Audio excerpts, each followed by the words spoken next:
O sol ainda não havia rompido o nevoeiro quando o engenho Santa Amália despertou. Era um lugar bonito de longe.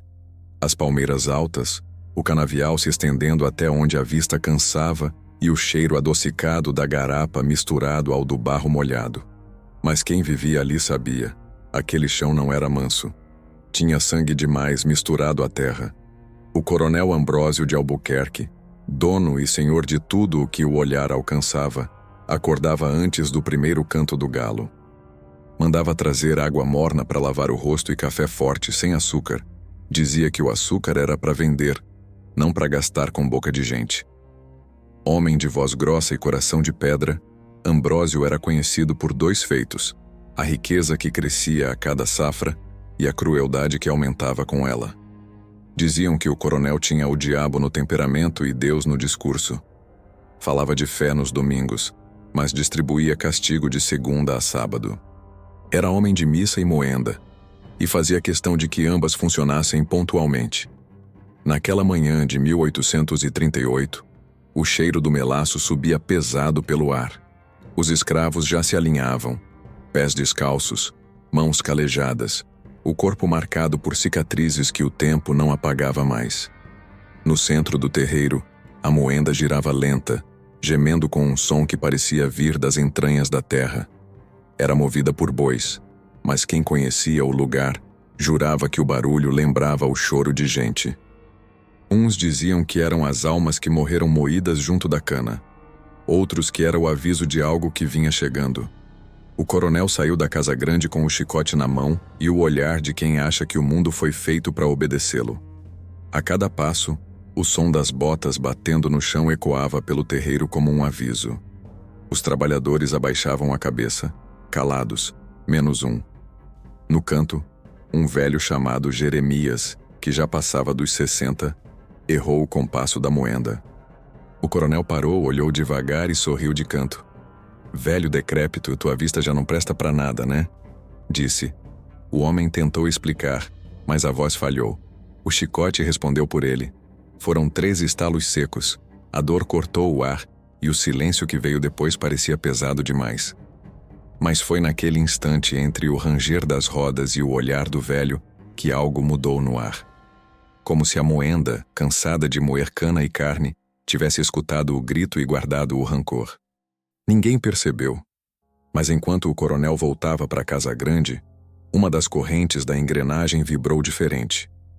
E quem conhecia o engenho há muito tempo juraria: quando o ferro geme assim, é porque o ferro já escolheu sua presa. Quer que eu siga direto com o bloco 2, a expansão da rotina, o prenúncio da desgraça e o presságio contado pela velha da senzala? Posso manter o mesmo tom crescente. Realismo plas prenúncio sobrenatural sutil. Naquela mesma manhã, o engenho parecia respirar diferente. Os bois que puxavam a moenda estavam inquietos, bufavam alto, e até os pássaros que viviam no curral velho não se atreviam a cantar. Jeremias, o escravo mais velho, caminhava com dificuldade, o corpo ainda ardendo dos golpes. Mas o que mais doía nele não eram as feridas, era o silêncio. Porque até o vento parecia ter parado para escutar a raiva presa naquele chão. As mulheres da senzala diziam que quando o sangue de um inocente cai na terra e o dono da terra ri, a terra não esquece. E no engenho Santa Amália, a terra era farta, mas já estava cansada de engolir lágrima. Na cozinha grande, Quitéria, a cozinheira, mexia o tacho de caldo grosso e cochichava com a velha sinhá Rita, a mais antiga entre os cativos. Rita tinha os cabelos brancos como algodão e os olhos que pareciam ver mais do que o presente. Diziam que ela nasceu em Angola e que trazia dentro dela o dom de ouvir o que o mundo tenta calar. Enquanto mexia, o angu murmurou: "A cana tá verde demais, Quitéria. Quando a cana não amadurece no tempo certo, é porque o engenho vai cobrar o que lhe deve." Quitéria olhou para ela assustada. "Mulher, não fala isso nem de brincadeira." Mas a velha não sorriu. Brincadeira é o que o coronel faz com Deus. E o preço, minha filha, ninguém escapa. Do lado de fora, o coronel Ambrósio observava o campo, satisfeito com o trabalho. Tinha planos de expandir o engenho, comprar mais terras, mais bois, mais gente. Dizia que o açúcar de Santa Amália era o mais branco do império e que seu nome haveria de atravessar séculos. O que ele não sabia é que já tinha começado a ser esquecido, porque no sertão, quando um homem se acha maior que o chão que pisa, o próprio chão se vinga. Na hora do almoço, o sino tocou 3 vezes, chamando os trabalhadores para comer.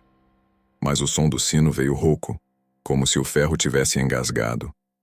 Foi nesse instante que o feitor Vicente notou um detalhe estranho. O eixo principal da moenda estava vibrando mais do que o normal. O ferro parecia pulsar. "Mande parar essa desgraça antes que quebre!" gritou. Mas o coronel, sentado na varanda com o copo de cachaça na mão, apenas respondeu: "Quem manda nesse engenho sou eu. E enquanto eu estiver vivo, essa moenda não para." E ninguém ousou contrariá-lo. Na senzala, quando a noite caiu, a velha Rita acendeu uma lamparina e começou a rezar baixo, num idioma que ninguém entendia mais. As crianças dormiam encolhidas, e os homens, exaustos, apenas olhavam o teto de palha esperando o amanhecer. Mas quem passou perto do engenho naquela madrugada, jura ter ouvido o som da moenda girando sozinha. Sem bois. Sem ninguém. Só o rangido seco e lento do ferro girando no escuro, como se o engenho tivesse lembrado do sangue que viu de manhã. O sol nascia lento sobre o recôncavo, tingindo o céu de um vermelho espesso, cor de sangue misturado à cana.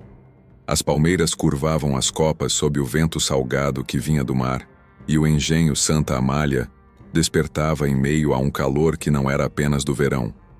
Era um calor que vinha da terra, um calor que parecia conter raiva. Diziam os velhos que aquelas terras de Santo Amaro tinham sido abençoadas e amaldiçoadas na mesma hora.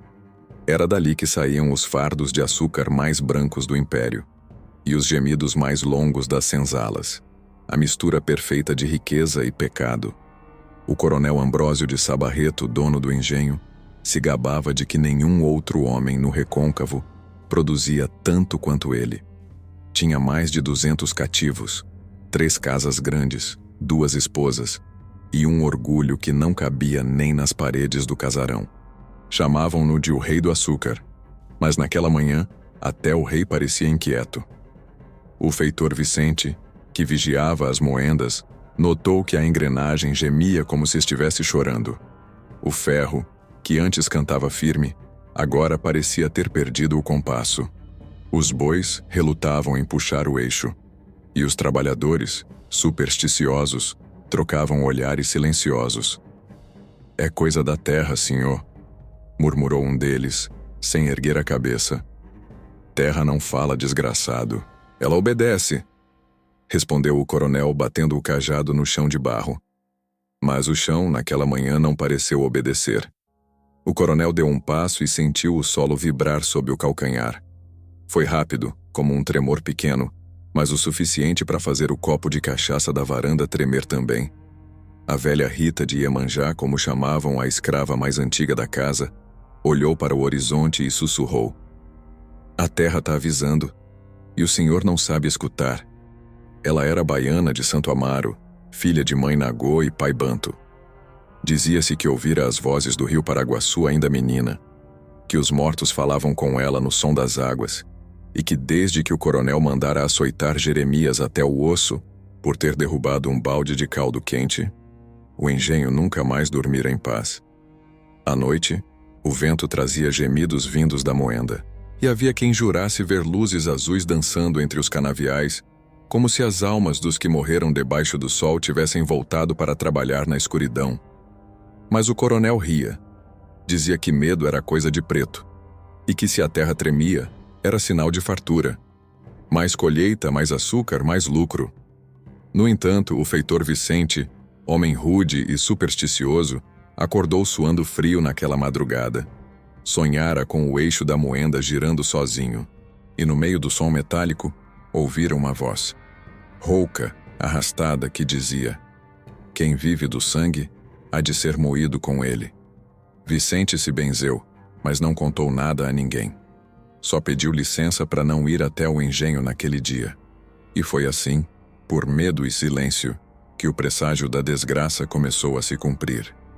Naquela mesma tarde, Um dos bois se soltou e investiu contra o portão da moenda. O coronel riu, achando graça da cena. Mas atrás dele a velha Rita olhou para o chão e sentiu o tremor de novo, mais forte agora, e disse num tom que ninguém esqueceu: "O chão já tá pedindo o que é dele." Naquela semana, ninguém dormiu inteiro. O recôncavo tem vento que canta nas frestas, mas o que passava pelas palhas da senzala não era canto. Era murmúrio de gente que não estava ali. Primeiro foi o pequeno Tomé, 9 anos, filho de cozinheira. Acordou chorando sem lágrimas, com os olhos perdidos como quem volta de um lugar que não é do mundo. Disse que sonhou com a moenda girando sozinha, e no centro dos rolos, um clarão como de água batendo em pedra. Só que não era água, era luz molhada, escorrendo pela madeira e indo dar num rio que ele não conhecia. O rio chamou meu nome, sussurrou. A mãe fez o sinal da cruz e pediu silêncio. No dia seguinte, foi a vez de Alzira, moça de mãos leves, que limpava o casarão. Sonhou com o mesmo rio, largo e silencioso, e com uma mulher de ouro nas mãos, pulseiras tilintando como grilos. A mulher lhe deu um jarro e disse: "Vai e derrama onde o sangue secou." Quando Alzira contou à velha Rita, a velha suspirou: "Oxum está batendo no portão, minha filha. Quando a água pede passagem, ou a gente abre, ou a casa aprende a boiar no próprio choro." Os sonhos começaram a se repetir, iguais em pessoas diferentes. Homens rijos acordavam com o ouvido latejando, jurando ter escutado passos no terreiro, passos leves, molhados, como se pisassem em lama. Outros juravam sentir cheiro de rio no meio do canavial seco.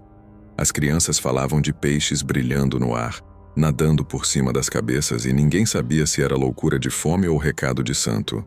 Até os bois acostumados à rota cega começaram a empacar diante da moenda, bufando para um ponto vazio, a cauda tremendo como se mosquitos invisíveis os espetassem. Na terceira noite, os sussurros não vieram de sonho. Entraram pela porta. Começaram baixinho, como reza de velhas, até virar maré. Não eram palavras inteiras, eram pedaços. Abre, lava, volta, paga. Quem estava deitado sentou, quem estava sentado levantou, quem estava em pé procurou apoio. O feitor Vicente que vinha rondando estacou. Os dentes bateram um no outro como castanholas de medo. Ele tentou dizer: "Quem está aí?" Mas a garganta falhou. A voz respondeu de todo lugar e de lugar nenhum. Quem foi moído fala baixo, mas fala. Na casa grande, o coronel Ambrósio teve um sobressalto e derrubou a pinga no chão. Por um segundo, pensou ter ouvido risadas no corredor. Risadas sem alegria, aquelas que a gente ri quando não tem mais esperança de chorar. Mandou acender todas as lamparinas e pôs 2 homens à porta do quarto. "É gente daqui querendo fazer graça", rosnou. Mas os 2 homens voltaram brancos, jurando que a luz escureceu sozinha por um coração de tempo, como se alguém passasse a mão por cima do pavio sem se queimar. Na senzala, a velha Rita organizou os que não tremiam. Reuniu meia dúzia de mulheres, 3 homens e 2 crianças, e todos sentaram no chão de terra. Tirou de um saquinho escondido debaixo das saias um punhado de folhas secas e um fio de contas gasto. "Ninguém está ficando doido", avisou, firme. A terra respondeu. Quando o feitor cuspiu veneno, ela guardou. Quando o senhor bateu, ela lembrou. Agora pediu a conta. Fez uma cantiga baixa num iorubá cansado e bonito, e cada sílaba parecia secar um pouco a umidade que grudava nos ossos. O ar abrandou, mas não melhorou. Era como se a casa toda prendesse a respiração, esperando. As panelas da cozinha começaram a chiar sem fogo. A água dentro do pote se moveu sozinha, formou redemoinhos pequenos, como se mão de criança brincasse ali. A cozinheira meteu a concha e jurou que a colher pesou como chumbo. Quando ela atirou, o metal deixou um risco no ar. Risco que brilhou um instante e sumiu. "Cê viu?" perguntou para Alzira. "Vi nada." Alzira respondeu, mas sua voz vinha de longe. A partir daquela noite, Quase todo mundo passou a sonhar com portas. Portas que se fechavam sozinhas, portas que se abriam para um corredor de cana, portas que davam para o tal rio que nenhum deles sabia nomear, mas todos reconheciam. O curioso é que, quando relatavam os sonhos, percebiam que entravam na mesma casa, cada um por uma porta diferente, todos indo dar no mesmo quintal, o pátio da Moenda. No quinto dia, um rumor cruzou o recôncavo. O engenho Santa Amália estava falando. Gente de engenhos vizinhos veio espiar, como quem visita doente fofoqueiro. Alguns riam dizendo que era manha de escravo para folgar serviço. Outros ficavam sérios ao ver o melado escuro que ninguém conseguia adoçar no paladar. Um preto velho de outro engenho, ao encostar a mão na madeira do rolo, tirou a palma vermelha, como se a Moenda tivesse se lembrado de alguma coisa queimar. Mas a pele estava fria. Ele não voltou mais. Nesse entretempo, o padre Jeremias apareceu, chamado pelo coronel. Trouxe água benta, latim e arrogância. Fez o rito. Aspergiu o madeirame. Disse que silêncio voltaria, no nome do Pai. Mal as gotas tocaram o rolo, a água chiou como banha em ferro quente. O padre empalideceu, mas manteve o figurino. A velha Rita, de longe, observava com os olhos de quem sabe distinguir fé de teimosia. Sussurrou: "Padre sabe de céu, isto aqui é coisa de rio." Os sussurros da senzala, antes difusos, começaram a tomar forma de conselhos. Não mexe com o que quiseram enterrar. Corta o que não corta mais. Leva a água. Solta os nós. A velha Rita traduziu do jeito que podia. Parar a Moenda por 3 dias. Levar quartinhas de água do Rio Grande até o pátio. Lavar as pedras. Reatar as contas de quem perdeu seus colares em castigo. Dar comida de verdade aos doentes. Chamar nome por nome dos que morreram ali para que os vivos desamarrassem o fio. O coronel riu da proposta, cuspindo que engenho parado é dinheiro parado. Mandou dobrar o trabalho. E então veio a resposta. O eixo principal, apertado como nunca, soltou com um estalo seco, e a corrente chicoteou o ar, passando a 2 dedos do pescoço do feitor Vicente.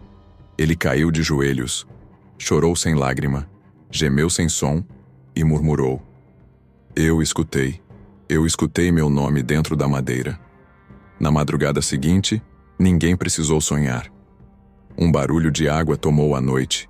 Não era chuva, não havia nuvem. Era água correndo onde não existia rio. Quando o primeiro lampião foi aceso, todos viram.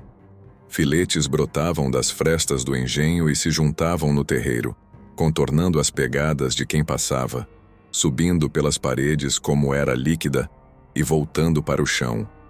A velha Rita ajoelhou, encostou a testa no barro e disse manso como quem aceita sentença: a casa pediu lavagem. O coronel mandou buscar baldes, mandou enxugar, mandou pôr fogo nos tachos para secar o pátio. Mas o fogo tossiu e morreu. A água não era água, era memória. E memória não se enxuga com pano nem se evapora com brasa. Ela sobe do chão, dá volta na garganta e exige que alguém diga, em voz alta, o que foi feito calado. Foi quando, do fundo da senzala, um canto começou a subir.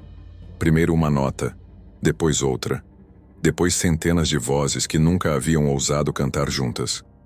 Não era canto de festa, era canto de caminho. Cada sílaba empurrava o engenho 1 palmo para trás. Cada nome lembrado fazia os sussurros diminuírem. Por um momento, até o coronel calou como se algo o puxasse para escutar. Mas a casa grande, quando cala, planeja. E o que veio depois desse canto não foi paz, foi movimento. A água não parava. Brotara da terra como se o chão tivesse lembrado o que é ser rio.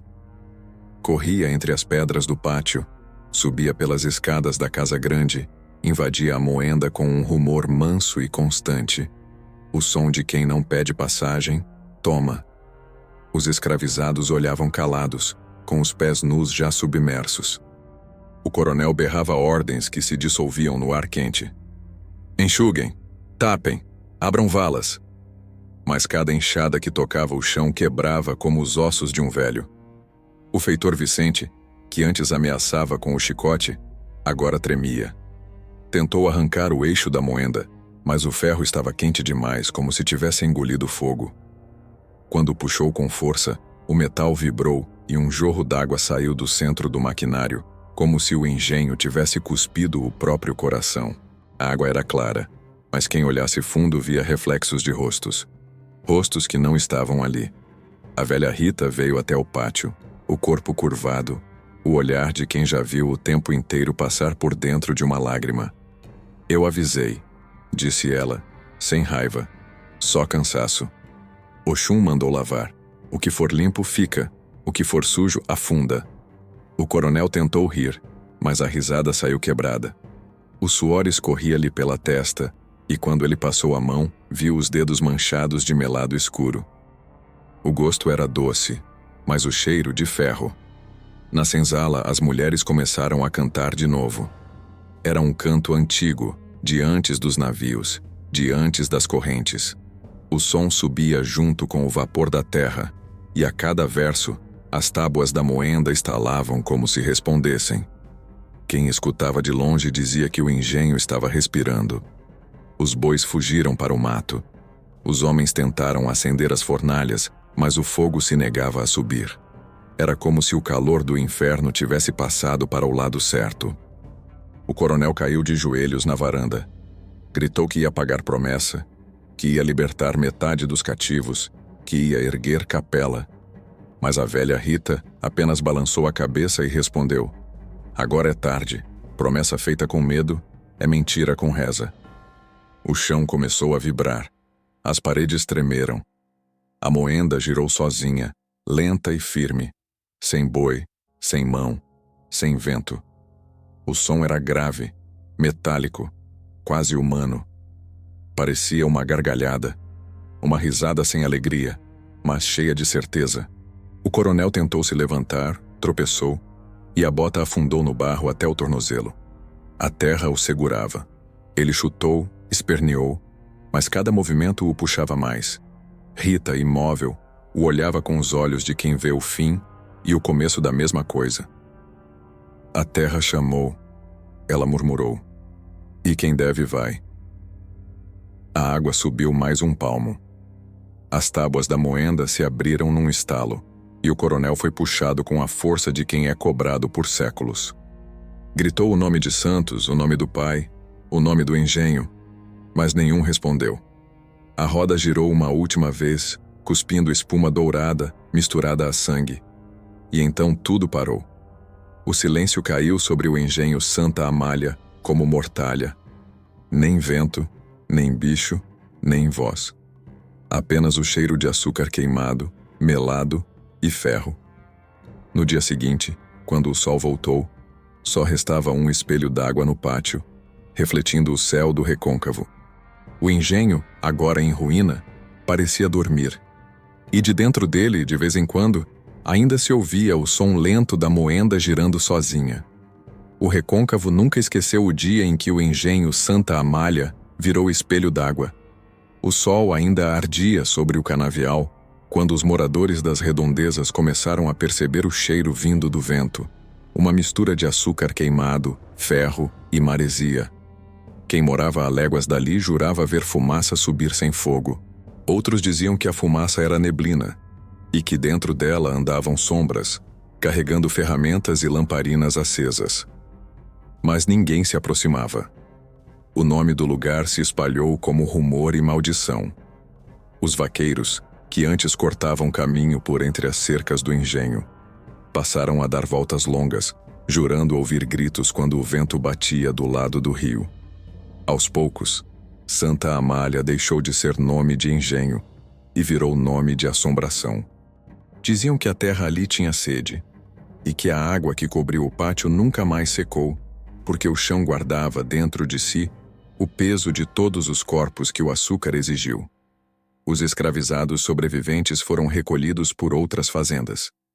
Mas antes de partir, Rita, a velha, mandou juntar o que sobrou dos pertences dos que morreram. Enterrou tudo junto, ferramentas, colares, correntes, pedaços de roupa, e fincou um galho de gameleira no centro da lama. Disse apenas: para que os que vierem depois saibam que aqui teve vida, e que a terra, quando come, também se lembra. O galho pegou, e onde havia moenda, nasceu árvore. Os anos correram, e o engenho virou mata. Mas os viajantes que passavam pela estrada de Santo Amaro juravam ouvir o barulho da moenda no meio das folhas.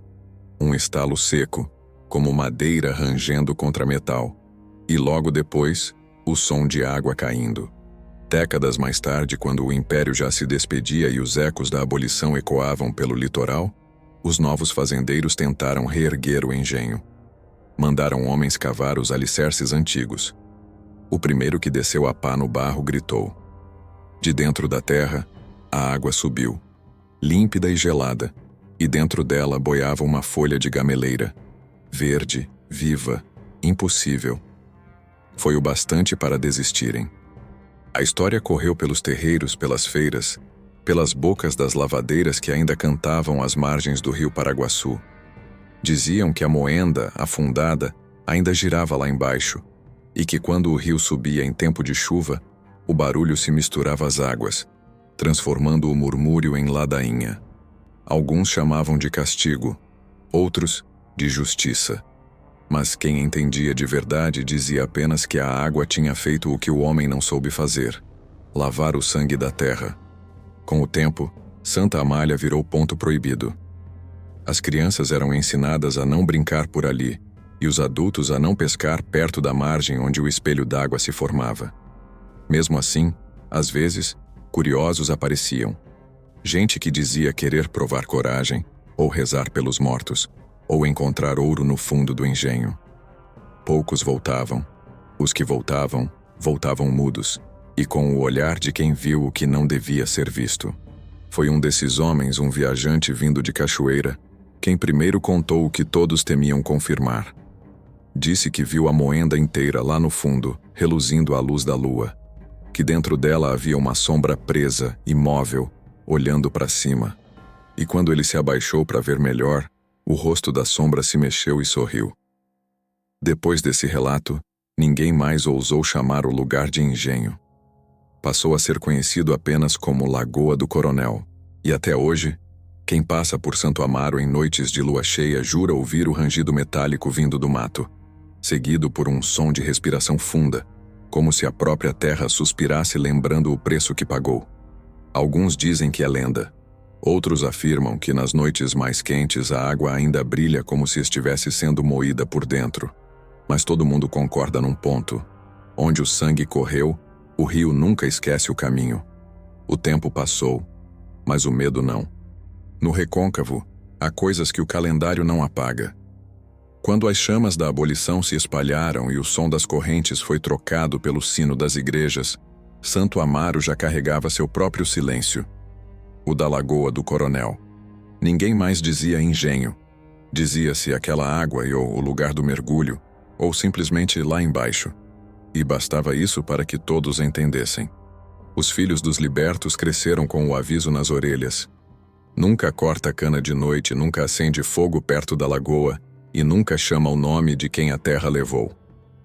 Mesmo quem não acreditava repetia, porque naquele chão, até o descrente sabia respeitar o que não entendia. O recôncavo é assim. O real e o invisível moram no mesmo terreiro. Nas feiras de Santo Amaro e Cachoeira, as velhas contavam histórias de quem desafiou o interdito. Havia o tropeiro que tentou lavar os bois no lago e achou um pedaço de tábua boiando. Quando puxou, era parte da moenda, ainda quente, pingando o melado escuro. Havia a lavadeira que, cansada de ouvir "isso é lenda", resolveu lavar roupa ali. 3 dias depois, acharam o balde dela no mato, limpo como novo. Mas dela, nem sinal. Outros diziam que nas madrugadas de maio, quando o vento do mar sobe o vale, dá para ouvir a água conversando. Não é bem voz humana, nem animal. É o som de ferro girando e algo suspirando por dentro. Os pescadores chamavam de o fôlego da terra, mas os mais velhos sabiam o nome certo: lembrança. E havia quem afirmasse que, às vezes, o reflexo da lua no espelho d'água não era lua, era o rosto do coronel Ambrósio. Branco, inchado, com os olhos abertos e um sorriso de quem entendeu tarde demais o próprio destino. Diziam que ele aparecia quando alguém mentia na beira da água, ou quando um homem batia numa mulher. Que a lagoa engolia mentiroso e covarde, sem aviso, sem som, sem espuma. Nos anos 1900, um grupo de engenheiros ingleses tentou drenar o pântano para construir uma estrada de ferro que ligaria Santo Amaro a São Félix. A primeira máquina atolou antes de chegar ao meio. A segunda afundou com o operador dentro. Os jornais de Salvador noticiaram como acidente técnico, mas o povo soube. Não se passa ferro onde o ferro já passou. As rezadeiras diziam que a velha Rita ainda rondava o lugar, mesmo depois de morta. Chamavam-na de Rita d'Água. Afirmavam que, quando o sol se punha por trás das gameleiras, ela aparecia sentada à beira do lago, mexendo um colar de contas com dedos de sombra. Nunca falava, nunca olhava, mas quem via sabia que era ela, porque o ar ao redor cheirava a folha de mamona e melado. Um historiador de Salvador, curioso e cético, foi o primeiro a registrar o mito em papel.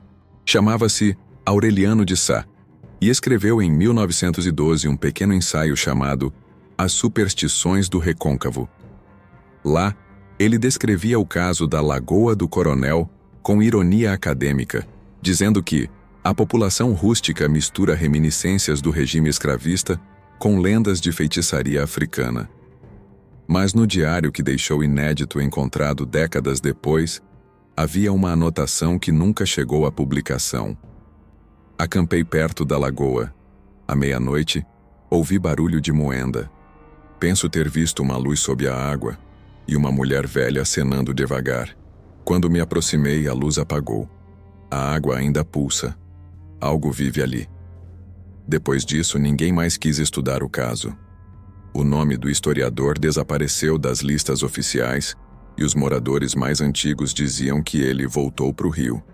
O mesmo rio que Rita dizia que lavaria o sangue. Até hoje, os guias locais se recusam a entrar nas ruínas. Os poucos turistas curiosos que aparecem só tiram fotos de longe. A lagoa, em dias de calor, brilha como se fervesse, e em dias frios, solta vapor, um bafo doce e pesado, como se o engenho ainda respirasse por baixo. O recôncavo seguiu o tempo do mundo, mas guardou esse segredo. E o segredo cresceu tanto que deixou de ser medo e virou respeito. Quem nasce ali sabe que há histórias que não se contam com a boca, contam-se com o corpo. E quem ouve o vento naquelas terras sente. Há lugares em que o chão fala. E quando fala, é melhor não responder. O ano era 1958. O Brasil já falava em modernidade, rodovia e progresso. Mas em Santo Amaro, tempo é coisa que caminha devagar. Ainda havia casas de taipa com lampião na varanda e meninos descalços correndo atrás de bois imaginários. E, no alto da estrada que levava ao litoral, ainda estava ela, a Lagoa do Coronel, quieta, redonda e funda, com o mesmo brilho antigo e o mesmo silêncio espesso que nem o rádio novo do bar conseguia quebrar. Foi nesse tempo que chegou um homem de fora. Terno de linho claro, relógio suíço, sotaque do sul. Chamava-se Antônio Ambrósio Neto, o bisneto do coronel que o engenho engolira. Veio com papéis de herança, registro de terras e promessas de transformar o local num resort de veraneio. Tem água, tem vista e tem história, dizia ele aos curiosos. Agora é hora de fazer render. Mas quem nasceu no recôncavo sabe. Há histórias que não rendem, apenas cobram. No primeiro dia de visita, Antônio mandou abrir uma clareira perto da lagoa. Um trator novo, vermelho, foi trazido de Feira de Santana. O motor roncou duas vezes e no terceiro giro engasgou. Os trabalhadores se entreolharam. O capataz, homem de fala baixa, murmurou: "Esse ronco é ruim, patrão. Parece tosse de alma velha." Antônio riu. Riu alto. Riu do jeito que o bisavô ria, como quem desafia o próprio eco. Na noite seguinte, o barulho começou.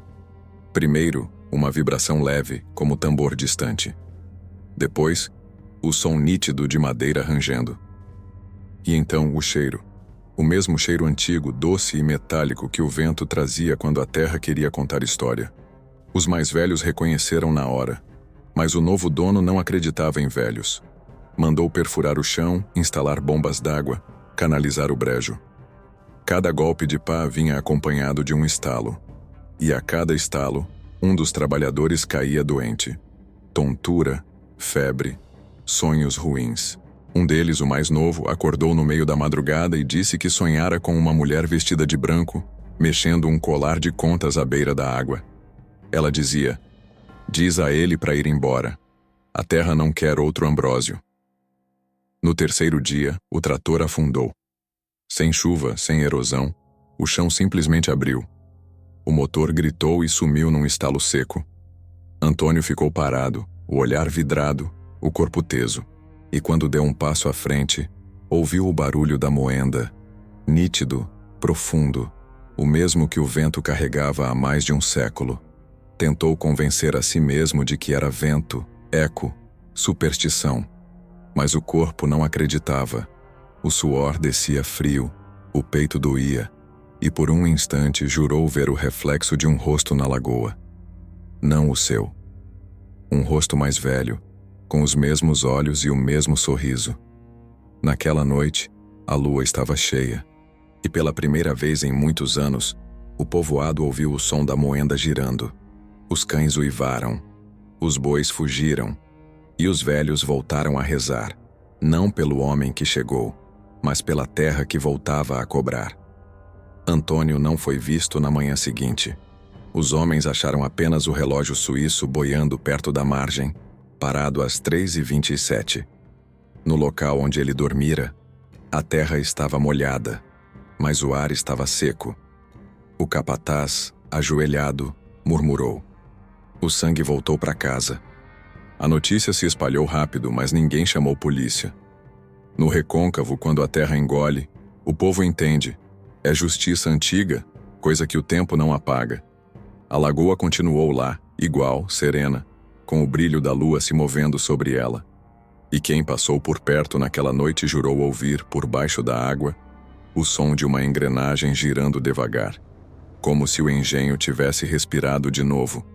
Dizem que o passado dorme leve. No recôncavo, então, ele dorme com um olho aberto. Depois do desaparecimento de Antônio Ambrósio Neto, a lagoa voltou ao silêncio, mas não por muito tempo. O povoado de Santo Amaro parecia ter respirado aliviado. As rezadeiras voltaram às feiras, os meninos à beira do rio, e o som da sanfona voltou a se misturar com o barulho das cigarras nas tardes quentes.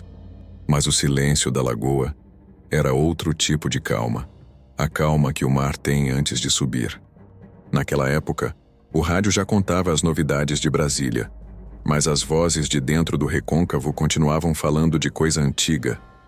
Velhas que nunca aprenderam a ler sabiam mais sobre o tempo do que os homens de gravata.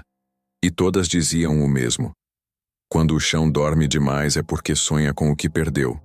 Foi por volta de 1962 que os sonhos começaram. Primeiro, em uma menina chamada Lúcia, filha de lavadeira e neta de ex-escravizados que haviam vivido no engenho Santa Amália. Tinha 12 anos e costumava cantar na beira da lagoa sem medo, até a primeira noite de agosto. A mãe contou que ela acordou aos gritos, dizendo ter visto uma mulher de roupa branca, sentada na beira d'água, mexendo um colar. A mulher olhou para ela e disse apenas: "O ferro vai girar de novo." Nos dias seguintes, Lúcia começou a cantar diferente. As canções que saíam da boca dela não eram aprendidas, eram lembradas. Versos antigos, ritmos de senzala, palavras em línguas que ninguém mais falava. O povo dizia que era voz emprestada. As velhas, em silêncio, apenas acendiam velas e olhavam o reflexo da menina no espelho da água. Logo, outras pessoas começaram a sonhar também. Homens, mulheres, crianças. Uns viam moendas brilhando sob a água. Outros, a velha Rita caminhando descalça sobre o brejo. Os pescadores juravam que quando lançavam a rede, Ouviam algo bater do outro lado, como se alguém puxasse de dentro. A pesca secou, os peixes sumiram e os pássaros começaram a voar em círculos sobre o lago. No final daquele mesmo ano, a prefeitura decidiu cercar a área. Disseram que era para a preservação ambiental, mas o povo sabia o que era: medo. Mesmo assim, Lúcia continuava indo lá. Uma tarde, foi vista parada à margem, olhando fixamente para a água. O reflexo mostrava duas figuras, ela e uma mulher atrás, idêntica, só que mais velha. Quando a mãe chegou, a menina estava de olhos abertos, mas muda, como se o som tivesse sido arrancado dela. Por 3 dias não falou. No 4º dia, quando a mãe rezava ao lado da cama, Lúcia abriu a boca e murmurou: "A água tem nome. O nome dela é Justiça." Depois disso, a notícia se espalhou outra vez. Vieram jornalistas de Salvador, repórteres de rádio, curiosos com câmeras novas. Queriam registrar o mistério da Lagoa do Coronel, mas a câmera principal no primeiro dia de filmagem pegou fogo, e o microfone captou, entre estática e chiado, um som rítmico, metálico, o som de uma moenda girando. Um dos repórteres, homem culto e descrente, zombou da história e mergulhou para provar que não havia nada lá. O mergulho durou 10 segundos, 20, 1 minuto. Quando o puxaram de volta, estava pálido, tremendo, repetindo apenas uma frase: "Não tem fundo."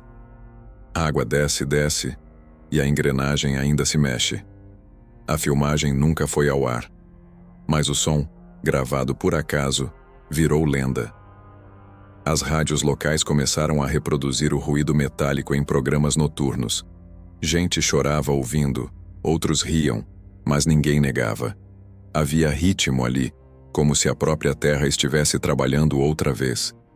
As rezadeiras voltaram a acender velas, mas desta vez não pedindo paz, e sim equilíbrio. Porque sabiam que a moenda, quando gira, não distingue cor nem sangue, tritura tudo que a terra considerar dívida. E cada noite parecia trazer o barulho um pouco mais perto das casas.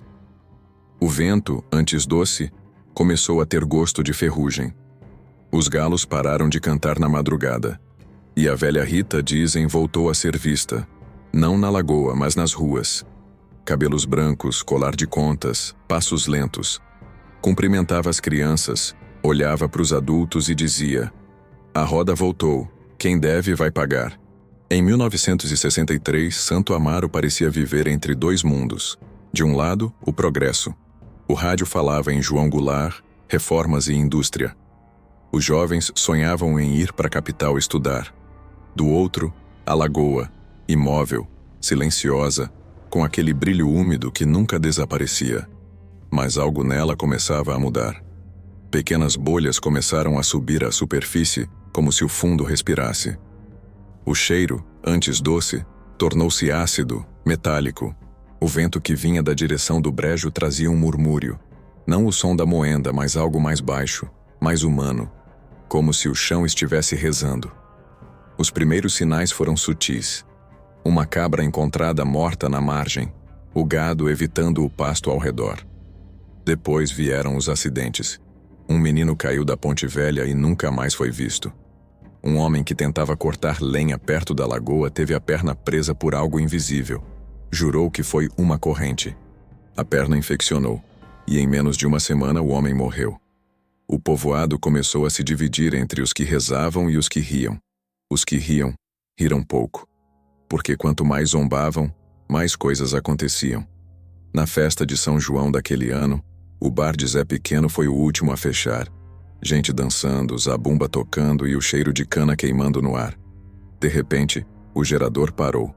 Tudo escuro, um silêncio seco. E então, o som.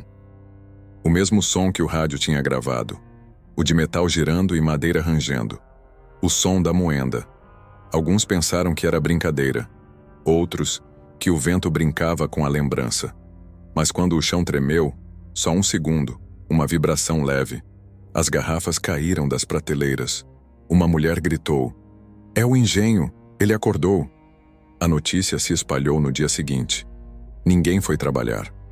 Os mais velhos foram à casa da benzedeira mais antiga, Mãe Zulmira, uma mulher de 98 anos, olhos brancos como leite e voz que parecia vir de outro tempo. Quando ouviu os relatos, ela só balançou a cabeça e disse: "O ferro quer o sangue de volta." Perguntaram o que isso significava.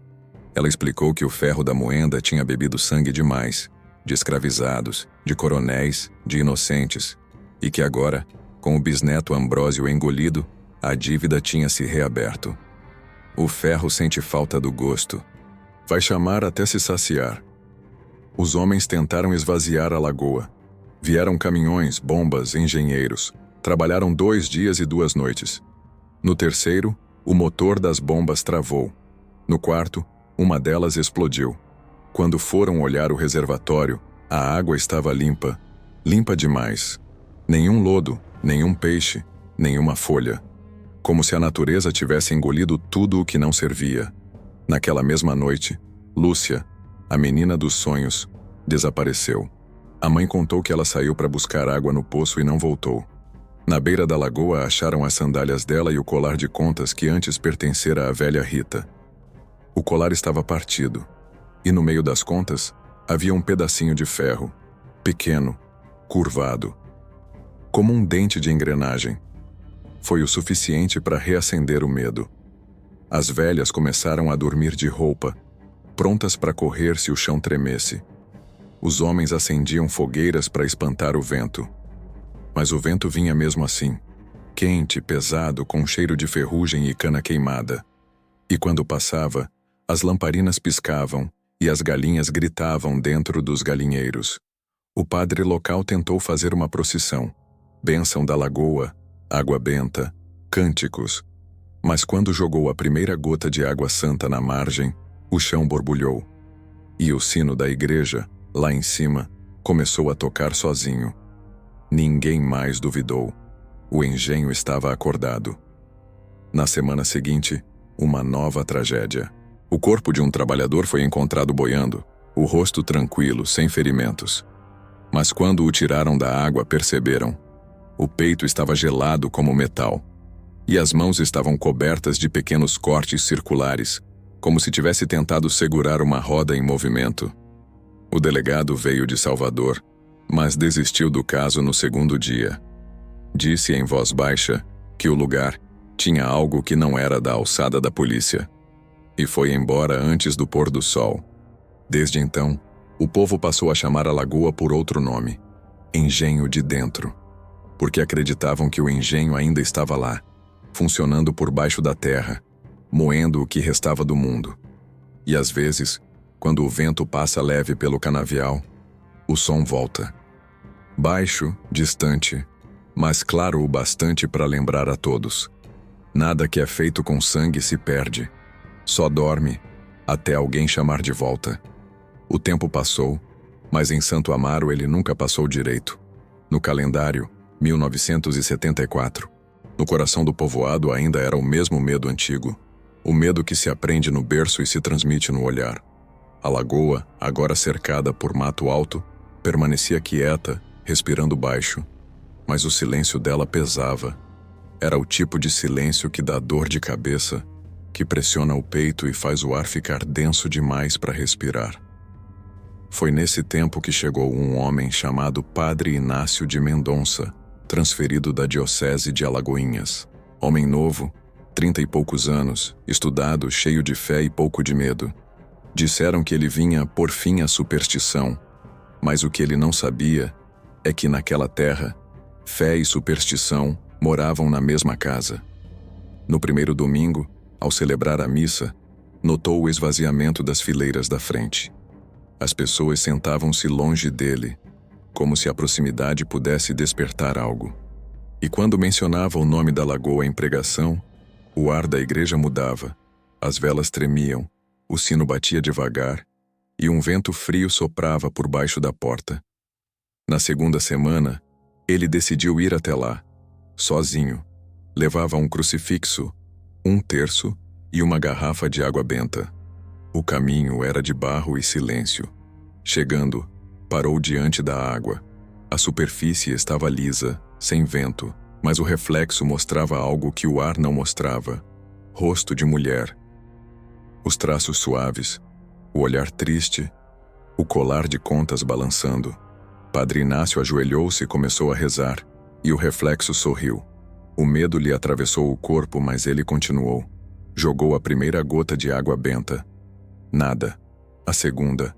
Nada. Na terceira, o chão tremeu. A água se agitou. Bolhas subiram, e o som da moenda ecoou de novo, alto, metálico, ensurdecedor. O padre gritou, segurando o crucifixo com as duas mãos, mas a corrente de ar quente que saiu da lagoa o empurrou para trás. Caiu de joelhos, coberto de lama, e ouviu uma voz feminina dizer: "Não se reza por ferro, se reza pelos que ele comeu." Padre Inácio voltou para a vila cambaleando. Não disse uma palavra. Durante 3 dias, trancou-se na igreja, escrevendo em folhas soltas. Quando abriu as portas, o rosto estava pálido, mas os olhos brilhavam. Chamou o povo e falou com voz firme: "A lagoa é um altar, e todo altar precisa de oferenda para se calar." Os moradores se entreolharam. Ninguém ousou perguntar o que ele queria dizer, mas à meia-noite daquele mesmo dia, o padre caminhou sozinho até a beira da água. Testemunhas contaram que ele levava uma tocha e uma pequena arca de madeira. Ninguém soube o que havia dentro. Repetia orações antigas em voz baixa enquanto o fogo iluminava a margem. O vento parou, o som cessou, e pela primeira vez em décadas, o ar ficou leve. Na manhã seguinte, o padre sumiu. Não havia pegadas, nem sinais de luta. Só a arca, agora aberta e vazia, deixada sobre a terra seca. Dentro dela, um bilhete escrito à mão: "A roda não gira sozinha. É a culpa que empurra." Por um tempo, a vila voltou a sorrir. O som da moenda desapareceu. Os peixes voltaram e as crianças puderam brincar na beira da água. Mas em noite de lua cheia, quando o vento vem do leste e o mato se curva, ainda se escuta um lamento. Baixo, longo, como uma prece misturada com gemido. Uns dizem que é o padre, outros que é a velha Rita. Mas os mais velhos sabem. É a roda girando devagar, lembrando ao mundo que o tempo não apaga o que o ferro marca. Décadas depois, quando um grupo de arqueólogos veio estudar o local, encontrou, enterrado a poucos metros da margem, o eixo de uma antiga moenda de cana. O ferro estava inteiro, sem ferrugem, brilhando sob a luz do sol, como se tivesse sido fundido na véspera. E gravado em uma das lâminas, uma frase quase apagada dizia: "Justiça é o nome da água." Desde então, ninguém mais tentou construir nada perto dali. Nem estrada, nem casa, nem sonho. A Lagoa do Coronel ficou entregue ao tempo. E o tempo, como sempre, sabe cobrar. Porque em Santo Amaro, a terra tem memória. E toda memória, cedo ou tarde, quer ser lembrada. O tempo passou, e o que o tempo não levou, o silêncio guardou. Hoje, a Lagoa do Coronel está coberta de mato por todos os lados. De longe, parece só um espelho d'água perdido entre colinas, mas quem chega perto sente o ar mudar. O som dos insetos some, o vento desacelera e uma quietude espessa cobre tudo, como se até o mundo prendesse a respiração. Os mapas modernos a chamam de Lagoa Santa Amália, nome novo para a história velha. E de tempos em tempos, pesquisadores vêm, com pranchetas, drones e detectores de metal. Querem entender o que há ali, uma lenda, um mito ou só coincidência. Mas há coisas que não cabem em relatório. Um grupo de estudantes da Universidade Federal da Bahia visitou o local em 2011. Gravaram ruídos subterrâneos. No início, pareciam vibrações comuns, mas quando o áudio foi desacelerado, ouviram-se batidas ritmadas, em 3 tempos, como se algo girasse. O professor que liderava o projeto, um geólogo cético, descreveu o som como semelhante a uma engrenagem metálica em rotação lenta. 2 meses depois, o mesmo professor foi internado por exaustão nervosa. Disse em delírio que sonhava todas as noites com uma mulher de branco sentada à beira da lagoa girando um colar de contas e cantando em uma língua que ele não conhecia. O governo estadual, após isso, interditou a área e proibiu novas escavações. Mas o povoado teimoso continuou levando flores e velas até a margem. As mulheres mais velhas deixam oferendas de cana e fumo. Os homens apenas abaixam o chapéu e dizem em voz baixa: para que a roda gire leve. Hoje há quem jure que ainda se vê uma luz azulada saindo do centro da lagoa nas noites de lua nova. Outros dizem que é gás. Mas os moradores chamam de olhar da Rita. E cada geração parece ter uma menina que sonha com ela. Sempre entre 11 e 13 anos, sempre com a mesma frase nos lábios ao acordar: a água me chamou pelo nome. Um desses relatos recentes veio de Helena, neta de Lúcia, a menina que desapareceu em 1963. Helena mora em Salvador, estuda história, e quando criança dizia que ouvia cantos na parede do quarto. Em 2020, decidiu voltar a Santo Amaro para registrar a história da família. Foi até a lagoa, gravou vídeos, tirou fotos, mas o que impressionou foi o som. No fundo do registro, entre o farfalhar do vento e o canto dos grilos, surge o mesmo ruído antigo. O ranger metálico, constante, como se o ferro respirasse. No fim da gravação, uma voz feminina sussurra, suave, clara: o ferro dorme. Mas não esquece. O vídeo viralizou. Milhares de comentários. Uns chamando de farsa, outros dizendo ter ouvido o mesmo som em sonhos. Mas Helena nunca mais voltou ao local. Vive em São Paulo, evita entrevistas, e quando alguém pergunta sobre a gravação, ela responde apenas: tem coisas que a gente não pesquisa, a gente respeita. Hoje, quem passa pela BR-420 e olha para o vale, pode ver ao longe a mancha escura da lagoa entre os canaviais. O ar por cima dela ainda ondula como se estivesse quente, mesmo nos dias frios. E dizem, se você parar o carro, desligar o motor e ouvir com atenção, dá para escutar um som grave vindo debaixo da terra. O som de uma roda que nunca parou. No fim, talvez o engenho tenha sido só isso. Um espelho do que somos quando a culpa vira estrutura. A moenda que girou com o sangue dos cativos ainda gira, não porque quer, mas porque o passado não aceita esquecimento como pagamento. E cada vez que o vento sopra do recôncavo, levando o cheiro doce da cana, e o som distante de metal rangendo, é como se as vozes debaixo da terra sussurrassem de novo. Nada se perde, só se transforma. E a justiça, quando dorme, sonha com o retorno.